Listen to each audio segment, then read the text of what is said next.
ছানা ভরা সুজির পুরি একবার খেলে কিন্তু বারবার খেতে ইচ্ছে করবে। তার আগে আমার সোনা মায়ের পছন্দের এই বিস্কিট বানিয়ে দিচ্ছি।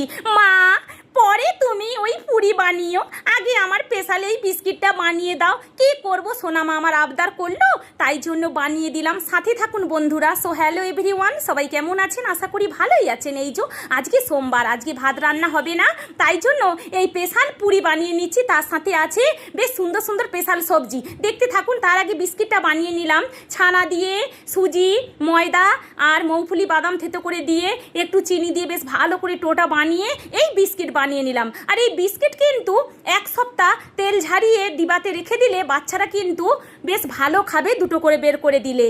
দোকানের বিস্কুটের থেকে বাড়িতে ফ্রেশ তেলে ভাজা বিস্কিট কোনো রকম খাওয়ার যদি বাচ্চাদেরকে দেওয়া যায়, বাচ্চাদের পেটের পক্ষে কিন্তু খুব উপকারিতা।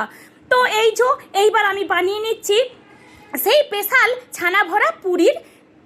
তো দেখুন কেমন করে বানিয়ে নিচ্ছি।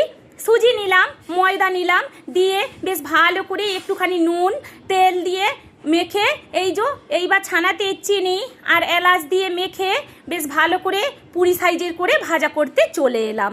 এইবার আপনারা নিশ্চয়ই হাসছেন, এদের বাড়িতে কি বেলনা নেই, থালাতে করে বেলেছে। এই একটু আগে ধ্রাম করে আমার বেলনাটা পাথরের ছিল, পড়ে ভেঙে গেল। কি করব, তাহলে কি আমার রান্নাটা কাজটা কি তাহলে রুকে যাবে?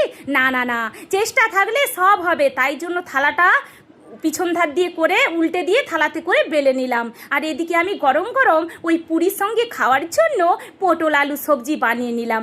ফোড়নে দিলাম জিরি, শুকনো লঙ্কা, তেজপাতা, ছোট এলাচ, বড় এলাচ, দারুচিনি, লবঙ্গ, গোলমরিচ দিয়ে বেশ ভালো করে ফোড়নটা বেশ ভাজা হয়ে যাওয়ার পরে আদা জিরে এইবারে ভেজে রাখা পটল আলু তুলে দিয়ে বেশ ভালো করে কষে এইবার জল ঢেলে দিলাম 1 বাটি। ওপর থেকে গরম মশলা গুঁড়ো ঘি দিয়ে পরিবেশন করুন ছানা ভরা পুরের সাথে।